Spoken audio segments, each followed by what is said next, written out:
Hey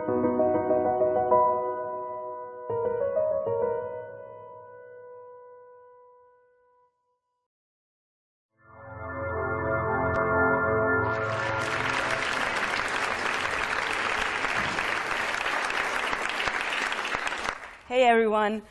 Back in 2003, Kristen and I were on the cross-country team at UT Austin, and this was our special high five. Definitely not as genius as the one we've been taught today, but it was special for us. And what was even more special for us is that even though we came from different backgrounds, I grew up in Mexico, and Kristen grew up in the East Coast, we realized really fast that we had one dream in common, which is to see the end of global hunger and poverty in our lifetime. So in all of those long runs, we had lots of time to think about this dream and to make plans for how we would make it real, how we would turn it into reality. And after graduation, these plans came alive when we turned a student organization into a nonprofit social enterprise called Feel Good, a student-led movement inspired by the following words. There are nearly 1 billion people on this planet who, because they lack a voice, cannot get enough food to remain alive. There is just no way to feel good about these facts unless you get busy to change them, and so we are. So we've been at this now for 7 years, and Feel Good is now a national movement, and we are here today to share with you what we've learned, all boiled down into 3 simple and essential steps for how to take any huge and overwhelming problem like global hunger and create a movement with the power to really make a difference. So the first step is to wake up. To wake up at the problems that we are trying to solve, to acknowledge them and to see them not only with our eyes but also with our hearts. The good thing is that we live in an era of information. We have an unprecedented amount of data about the state of the world, about the impact that our actions have on the planet, and about the existence of even the tiniest roads in the smallest villages around the world. So that's awesome. The problem, though, is that we can get overflown by so much data, overwhelmed. And there are very painful statistics that sometimes just don't get the appropriate response from us. So who here has heard before that there are 1 million people who die every year to chronic persistent hunger? That is 25,000 people every day who die from hunger-related causes. And every 5 seconds, one of them is a child. So how do we connect with these numbers? How do we make them real? How do we wake up to what it really means to lose so many members of our human family to something as unnecessary as chronic hunger? Here's one way. So you all have your little packages. Go ahead and grab them, and carefully you'll find a metal bead in there. So put that metal bead in your hand. It looks just like this. Okay. When you have your bead in your hand, raise it like this.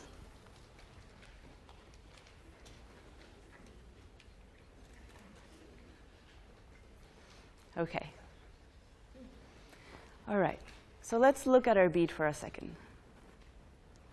And as an exercise of our imagination, don't think of it as a bead, but as one human life.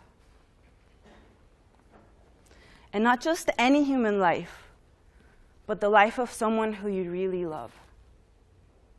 Someone who has impacted you, who has brought you life and meaning and has helped you become who you are, who you want to be. It can be a parent or a friend, a teacher, anyone who's impacted you. So let this bead, represent that person. And think about how they've influenced you. And think about how that influence has rippled out.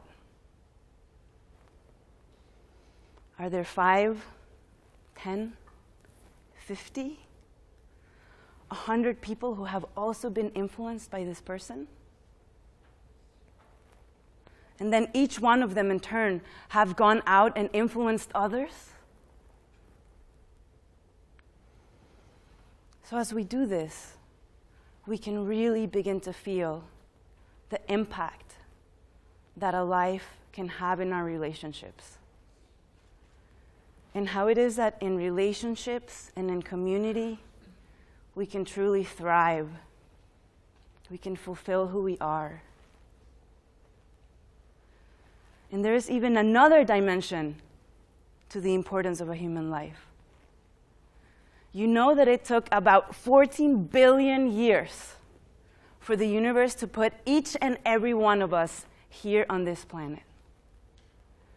Think about it. 14 billion years of energy and creativity and learning packed into each and every one of us.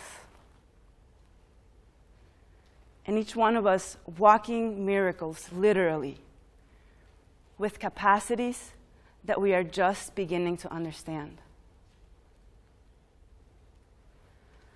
So when a life is lost to hunger, or thrown away, really, can we really grasp that loss? Can we really connect with what is being thrown away? Do we really have throwaway people? We do. Our actions say that we do. We throw away people at an unimaginable rate and at an unimaginable cost. 1 million people every year unnecessarily thrown away. 25,000 precious lives every day thrown away. And someone's child every 5 seconds thrown away.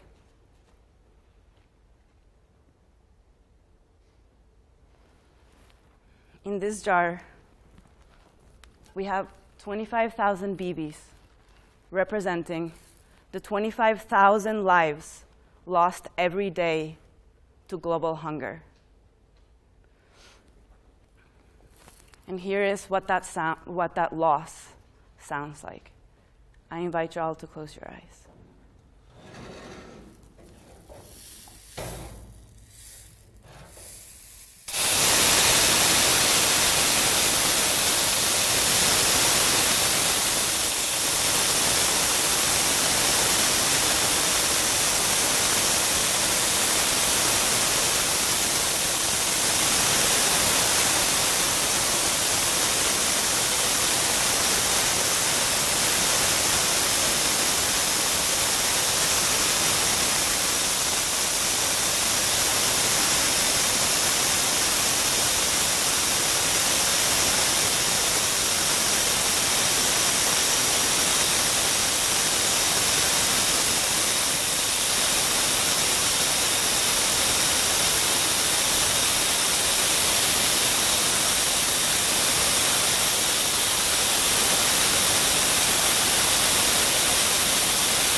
Raise your hand if you were surprised by just how long that sound went on. Raise your hand if you desperately wanted it to stop. 25,000 lives. A single day. Sometimes it hurts to wake up. You know, the reason it hurts is because deep down we care. We have compassion for our fellow humans. In other words, we love. And isn't that just a beautiful discovery? So from this deep place of love emerges the second step, the desire to respond, to do something, right? Do something. Stop it. But not just anything, something that works. So initially, we found that starting simple works. With an issue as overwhelming and hard to grasp as hunger, it's just so easy to not engage because we make these assumptions that our actions just don't matter. So simplicity provides a pathway through that obstacle. It can have people making a difference before they even know what they're doing. And it can quickly become self-reinforcing and even addicting because our most innate desire is to make a difference. We are designed to make a difference. So at Feel Good, the simplicity begins with a grilled cheese. College students run and manage Feel Good delis where they offer delicious gourmet grilled cheese sandwiches in exchange for a donation of whatever feels good. And 100% of that is invested in organizations ending hunger. So not only is this a simple way for students to make a difference, it's a simple way for customers to engage as well, right? So as they're waiting for their sandwich, they're learning about the root causes to hunger. Through conversations and educational materials, they explore this idea that, oh, hunger is not an issue of food? What do you mean by that? As they walk away, they have this feeling that just by buying lunch, I had impact on a major global crisis, right? And that feeling not only has them coming back again and again, it turns many of them into volunteers, or what we call change makers. They end up working at the deli, putting on educational events, and many even change their careers and majors. So it turns out to be a pretty effective model. Since we started ending world hunger, one grilled cheese at a time, we have raised over $1.4 million. And we've had over 130 conversations because we've made 130 sandwiches. And what's more important and so exciting, we have empowered 13,000 lives out of chronic persistent hunger and into lives of self-reliance. So simple action, powerful outcome. But there's a caveat. Because while it is important to start simple, you can't stay there. In order to have lasting impact, your response needs to be systemic. It needs to get to the root of the problem. So here's what we mean by that. Chronic hunger and the range of pressing issues we are faced with today are really just the tip of the iceberg, or outcomes of an operating system that's no longer working. So in order to address these issues, we have to rigorously examine what is below the surface. When we're willing to examine chronic hunger, we find that it's really a consequence of our culture, or the attitudes and beliefs we hold about ourselves and our world. So to change the outcome of chronic hunger, we first have to change our culture. But to do that, we need to go another level down, because our culture also arises out of something deeper. Our culture springs from what you might think of as our purpose and mission in life, our vision of what's possible. And for most of the world today, our vision of what's possible is limited by this restricted sense of connection to and compassion for our fellow humans and all life.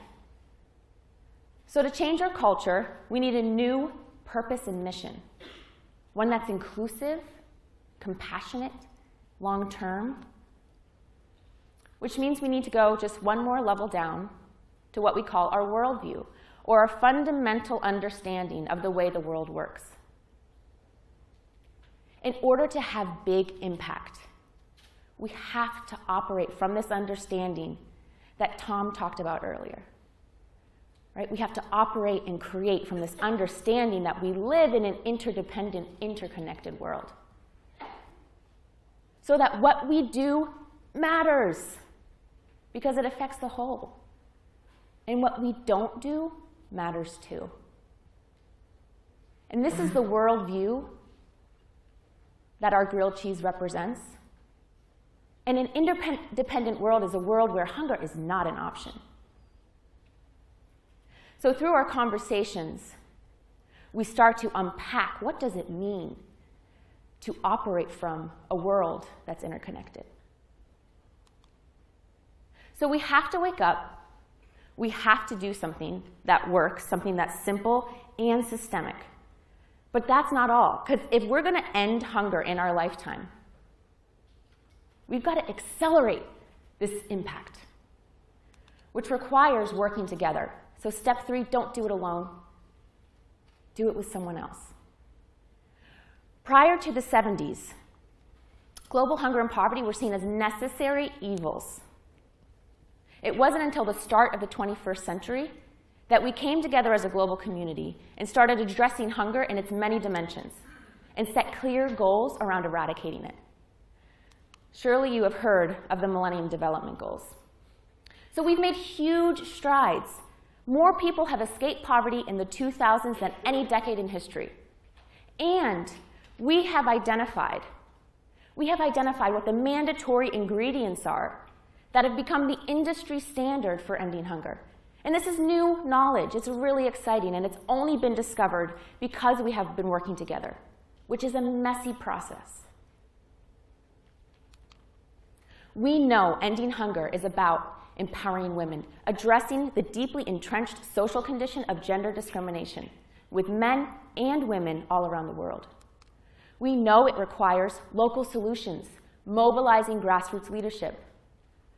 We know charity and handouts don't work. What's required is sustained partnership. We know that all levels of society must be engaged from local to national level. We know it's not about food, it's about giving voice to the voiceless and access to resources, technology, and decision-making. We know people born into chronic hunger are the most vulnerable to climate change, and therefore we must take an integrated approach. We know that all inequalities, from race to region to disability, must be erased, must be overcome. And finally, we know that we are one human family and that we will only survive and thrive together. We live in the most exciting time.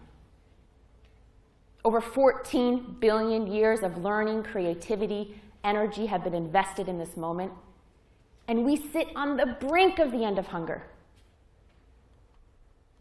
So wake up, and from that loving place of hurt, respond by doing something that works, something that is simple and systemic. And do that thing with others.